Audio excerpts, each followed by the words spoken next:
U.S. Farm Report weather is brought to you by H&S Manufacturing. Featuring 3 front windows and dual hydraulic gate delay, the Top Dog forage boxes make sure you get the most of every use. Learn more at the H&S website. NOAA says this past summer was the 4th hottest U.S. summer on record, just behind 1936, 2021, and 2022. It says the average temperature across the U.S. this summer was 73.8 degrees, 2.5 degrees above average, with Arizona, California, Florida, Maine, and New Hampshire all experiencing their warmest summers on record. However, despite that, meteorologists say the Midwest resided in a protective bubble from much of the summer heat.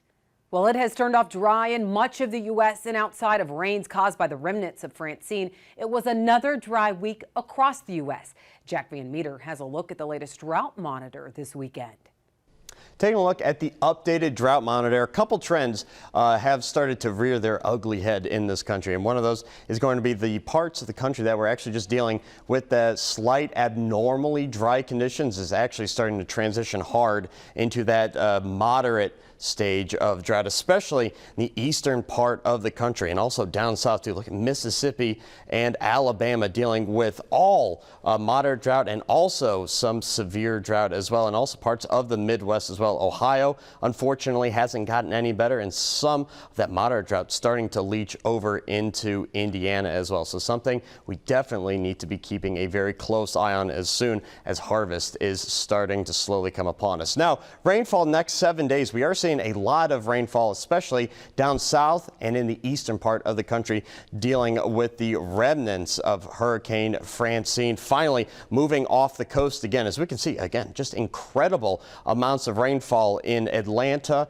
and over by Wilmington as well. As we can see, over 3 inches of rain easily, and also looking at some more rain up here in Montana as we start to see another trough start to develop off of Vancouver, just dipping down, giving them just a little bit more moisture, which is great news too, because they've also been dealing with those abnormally dry and those very, very strong drought conditions that are starting to set up over the country. And again, everything's just being driven by the jet stream. So let's go ahead, put that in motion, kind of explain why some portions of the country are just seeing just incredible lack of rainfall and others are actually seeing pretty plentiful amounts of rainfall as well. So as I put this in motion, what we can see again, it's that ridge and trough relationship really start to set up. Again, in the eastern part of the country, pretty much Midwest and east, going to be dealing with that high pressure trough, really forcing the jet stream well up and actually into Canada, and seeing those summertime temperatures for right now in September, which is pretty actually unusual for this time of year. Now out west though, we're starting to see the jet stream dip a little bit as that low pressure trough starts to move through, and what that's going to do is actually start to kick up some precipitation for those folks out there, hopefully get some relief for those folks out in California dealing with all those wildfires right now. But as we can see, there's this great divide that's pretty much going from the north of Minnesota all the way down to the Four Corner states, and it is pretty much going to be the tale of two countries. Again, one side going to be hot and warmer for this time of year, and the other side actually cooler for this time of year.